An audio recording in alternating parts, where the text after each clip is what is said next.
પરણેલા કે કુંવારા બધા જ ફાંફે ચડેલા છે. હવે મજાની વાત શું છે કે આ ચોથી વાત શું છે જેના કારણે આપણા જીવનમાં એવો સર્વે એમ કહે છે કે 60% લોકો પોતાના જીવનથી મજામાં નથી. એનું કારણ શું છે એ તમને કહું. આટલા નાના નાના છોકરીઓ હોટલના રૂમમાં જાય છે, આઈ લવ યુ કહે છે, ભણવાના ભોગે, કેરેક્ટરના ભોગે એને ખબર નથી કે એના જીવન સાથે શું કરી રહ્યા છે. પરણેલા ને કુંવારા બધા જ. આ લોકોને ખાસ કહું છું, તમને બધાને ખાસ કહું છું કે ચોથી વાત શું છે ખબર છે સુખી થવાની? ગીતામાં લખ્યું છે, કુરાનમાં લખ્યું છે, બાઇબલમાં લખ્યું છે. શું લખ્યું છે ખબર છે? હે મનુષ્ય, તારા જન્મ સમયે તારો જીવન સાથી મેં નક્કી કરીને રાખ્યો છે, કૌંસમાં ફાંફા મારવા નહીં. એટલે એવું લખ્યું નથી, એવું સમજવાનું. તમને મા બાપ નક્કી કરવાનો અધિકાર છે, તમને ભાઈ બહેન નક્કી કરવાનો અધિકાર છે, તો તમને જીવન સાથી પણ નક્કી કરવાનો અધિકાર મહાદેવે આપ્યો. જે મળે પૈણી લેવું, પહેલાં ધ્યાન રાખવું, થઈ ગયા પછી કોઈ ધ્યાન રાખવું નહીં. આ છૂટાછેડા, ડિવોર્સ, તલાક એ ભારતીય સનાતન સંસ્કૃતિના શબ્દો નથી.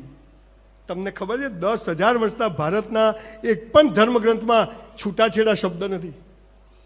મા બાપ ના બદલાય, ભાઈ બહેન ના બદલાય, જીવનસાથી ના બદલાય. અને જો બદલ્યું તો બીજા જન્મમાં એ જ મળશે.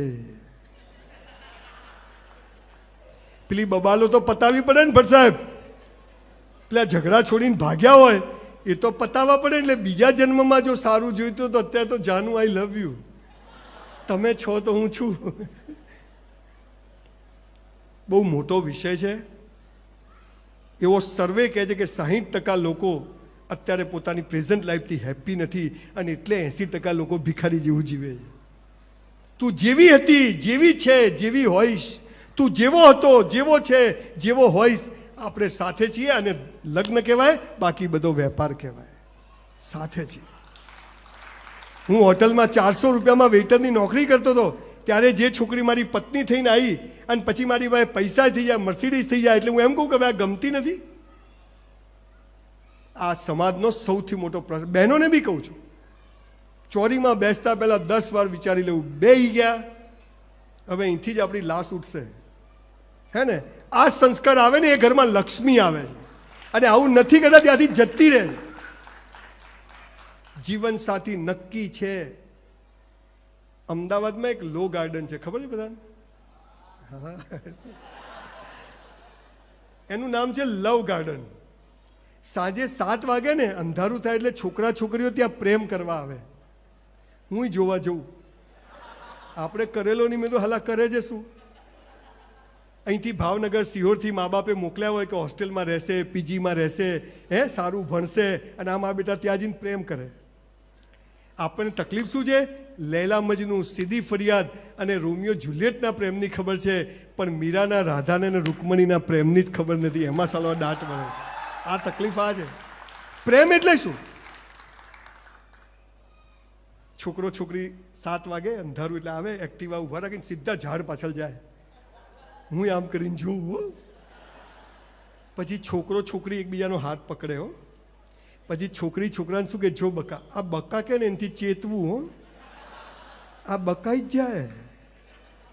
ભાઈ નામ લઈને બોલાય. હે, પછી છોકરી છોકરાને, જો બકા, તારે મને પ્રેમ કરવાનો, હું તને કરું.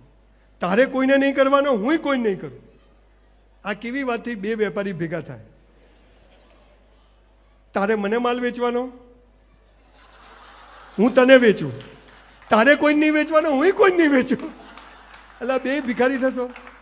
હે, પ્રેમ એટલે પાંખો છે. પ્રેમ એટલે સ્વતંત્રતા છે. આજે 100 લોકો આઈ લવ યુ લખીને મોકલતા છે. મારી વાઈફે મારો ફોન કોઈ દિવસ 20 વર્ષમાં હાથમાં પકડ્યો નથી. સાહેબ, બહુ મોટો વિષય છે. આપણે જીવનમાં થાકી જઈએ ને, માત્ર ઘરથી થાકી જઈએ છીએ. પણ આ સમજ આવી જાય કે જીવન સાથી નક્કી છે,